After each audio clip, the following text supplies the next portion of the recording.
Nearly everybody, and certainly everybody on Twitter, they love to show everybody their big wins. An option trade that made 100% return. That stock they bought that tripled in price. Crypto, I made 5x my money. But what you'll very rarely hear people talk about is their risk management. It's not sexy and it doesn't get eyeballs on their work, but I can tell you that it is the most important aspect of long-term investing success. Today I'm going to give you a real-world example from our defensive rotation strategy that did have a bad year in 2022, but has subsequently crushed it and made a nice recovery. I'm going to show you why managing risk is always more important than chasing big gains.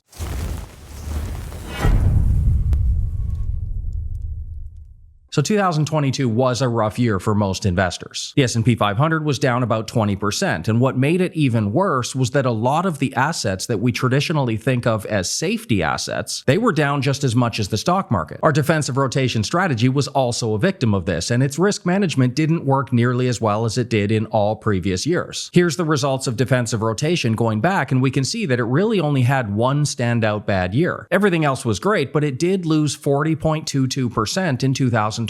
Now I'll show you our fantastic 2023 in a minute here. But being down 40.22% might seem like a lot, and look, it wasn't very much fun when it happened. But the strategy does use the 2 times NASDAQ ETF called QLD as the primary driver of performance. Well, the QLD itself was down way more than 40% in 2022. It was actually down 60.64%. So 40% drawdown for defensive rotation and a 60% drawdown for the 2 times NASDAQ. Sounds like kind of the same thing, right? They both had a bad year. But actually, no, the difference between a 40% drawdown and a 60% drawdown is huge. Remember my quote that I keep trying to hammer into people's heads in many of my videos and live streams. Losses are more costly to a fund than gains are beneficial. If you suffer a 40% drawdown, you need a subsequent 67% rate of return after that just to get back to break even. But if you suffer a 60% drawdown, well, now you need a 150% rate of return just to get back to break even. You can see the exponential nature of drawdown recovery. And if you suffer a 70 or 80% drawdown, forget about it. That's going to take you many years to recover from. Kathy Wood, I'm looking at you. You're going to need another decade of air quotes innovation just to get back to break even. Now you can see the massive difference here. Again, it wasn't very much fun when it happened, but our defensive rotation strategy did reduce the drawdown by 20%. That means it was over 80% closer to break even than the underlying QLD, 67% versus 150%. Now, as we saw, the QLD did have a great year in 2023. You can see the strong recovery from the bottom, but it's not nearly enough, is it? It's still almost 24% away from just getting back to break even. That would be another good year on top of last year just to get there. But because our defensive rotation strategy is tactical and we can move to utilities and cash more often during a bad year, reducing some of that drawdown meant that we were still within striking distance of getting back to break even. As it happens, we also had a fantastic year in 2023, and the strategy made 82.89%. We're not still clawing our way back like the underlying QLD is. We're already well above it. That's what risk management can do for you. This same concept applies to all investing, and this is one of the big reasons why I'm so against buy and hold like traditional asset management. As we know, there's nothing wrong with the stock market return when it's doing well. In fact, it's hard to beat the stock market when it's doing well. The problem is those occasional outsized drawdowns that have happened and they will happen again. Going down that extra 10 or 20%, or maybe even worse in a financial crisis. That difference can wipe out years of forward progress. So if you want to check out the defensive rotation strategy in more detail and see why it's been crushing the market for so many years, this is the video you want to watch next. It'll explain volatility targeting, tactical rotation between different assets, and why our risk management is so effective. See you next time.